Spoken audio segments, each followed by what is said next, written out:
Halo pemirsa GPR TV dari Sabang sampai Merauke, dari Miangas hingga Pulau Rote. Bertemu lagi bersama saya Bilqis Sabila dalam program Kominfo Newsroom.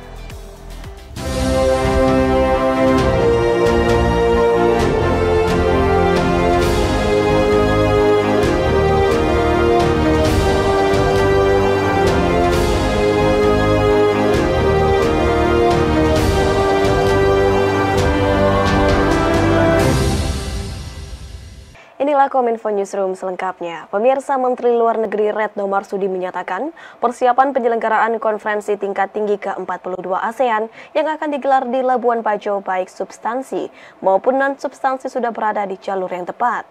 Hal tersebut disampaikan langsung usai meninjau secara langsung di Labuan Bajo, Nusa Tenggara Timur.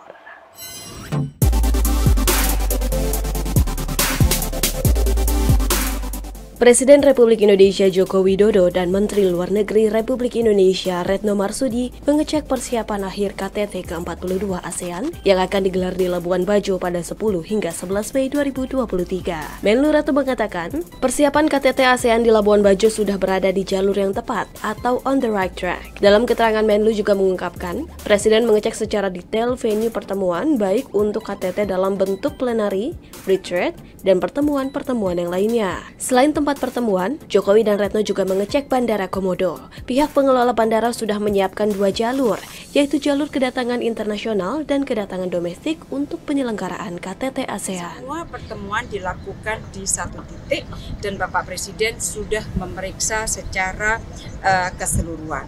Selain itu, Bapak dan Ibu Negara juga berkesempatan untuk melakukan pengecekan terakhir bagi tempat di mana akan dilakukan spouse program.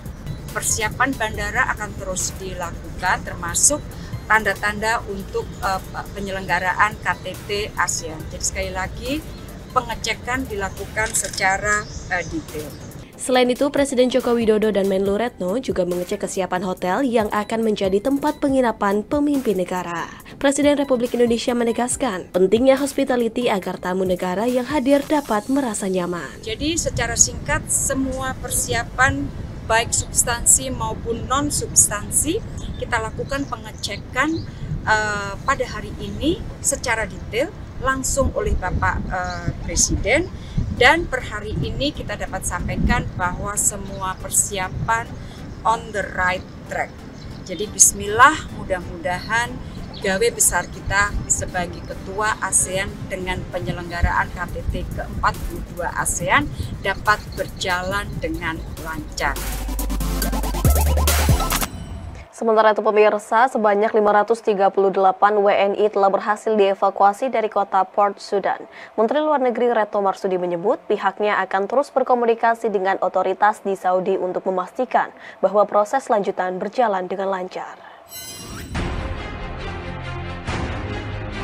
Menteri Luar Negeri Retno Marsudi dalam pernyataan pers secara daring pada Senin kemarin mengumumkan bahwa 538 warga negara Indonesia sedang dievakuasi dari Sudan melalui Jeddah, Arab Saudi. Para WNI yang dievakuasi tersebut terdiri dari 273 perempuan, 240 laki-laki, dan 25 balita. Sebelum diberangkatkan ke Jeddah melalui jalur laut untuk kemudian dipulangkan ke tanah air, mereka dibawa dan tiba di kota Port Sudan pada Senin pukul 1 dini waktu setempat. WNI yang dievakuasi sebagian besar adalah mahasiswa Indonesia, pekerja migran Indonesia, karyawan perusahaan Indofood, dan staf KBRI beserta keluarganya. Rombongan tersebut berangkat dari Khartoum pada Minggu 23 April pukul 8 waktu setempat. Pemerintah Indonesia terus menjalin komunikasi dengan otoritas di Sudan untuk memastikan jalur aman dan keamanan bagi warga negara Indonesia.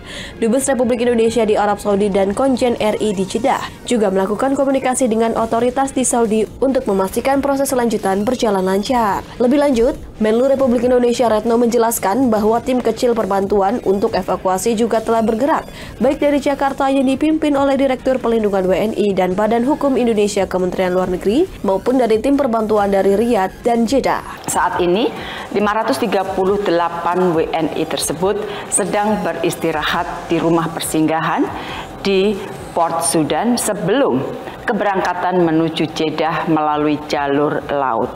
Insya Allah, persiapan untuk kepulangan ke Indonesia juga terus dilakukan. Instansi pemerintah diimbau untuk menunda menggelar kegiatan halal bihalal pasca libur nasional dan cuti bersama Idul Fitri 1444 Hijriah. Imbauan ini dimaksudkan untuk meningkatkan kelancaran mobilitas masyarakat. Menteri Pendayagunaan Aparatur Negara dan Reformasi Birokrasi ad interim Mahfud MD mengimbau setiap instansi pemerintah untuk melakukan penundaan halal bihalal pasca libur nasional dan cuti bersama Idul Fitri 1444 Hijriah. Hal tersebut dilakukan untuk menjamin kelancaran mobilisasi arus balik sekaligus memfokuskan kinerja serta menjalankan tugas pelayanan setiap instansi pemerintah sesuai dengan bidangnya masing-masing pada pekan pertama usai cuti bersama Idul Fitri 1444 Hijriah. Mewakili Menpan RB, Mahfud MD juga menyampaikan bahwa penundaan ini dilakukan hingga pekan kedua pasca perayaan Hari Raya Idul Fitri 1444 Hijriah atau bisa dilaksanakan pada tanggal 2 Mei 2023 mendatang.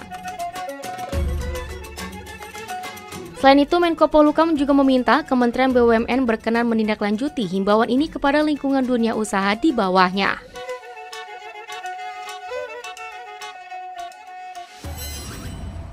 Pemirsa, sebagai upaya mengantisipasi lonjakan arus balik Lebaran 2023, lewat pernyataan resminya yang diunggah melalui YouTube, Sekretariat Presiden Joko Widodo mengajak pemudik untuk menunda kepulangannya.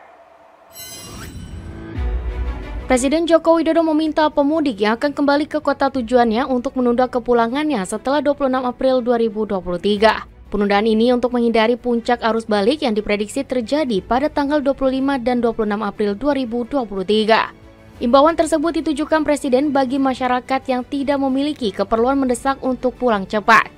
Kementerian Perhubungan memprediksi sekitar 203.000 kendaraan melintas setiap harinya dari jalan tol Trans Jawa dan Badung akan melewati tol Jakarta Cikampek. Jumlah arus lalin tersebut melonjak signifikan dari lalu lintas normal harian yang berada di kisaran 53.000 kendaraan di tol Jakarta Cikampek. Presiden menyebut imbauan ini berlaku bagi ASN, TNI dan Polri, BUMN juga pegawai swasta yang teknisnya diatur melalui cuti tambahan atau cuti lainnya. Dengan penundaan, momen arus balik dapat berjalan dengan baik. Pemerintah mengajak masyarakat yang tidak ada keperluan mendesak untuk menghindari puncak arus balik tersebut dengan cara menunda atau mengundurkan jadwal kembali mudik setelah tanggal 26 April 2023. Ketentuan ini berlaku untuk ASN, TNI, Polri, dan BUMN ataupun pegawai swasta yang teknisnya dapat diatur oleh instansi atau perusahaan masing-masing seperti bentuk cuti tambahan atau bentuk cuti lainnya. Bapak Ibu tetap hati-hati, patuhi semua aturan, dan ikuti semua arahan petugas di lapangan.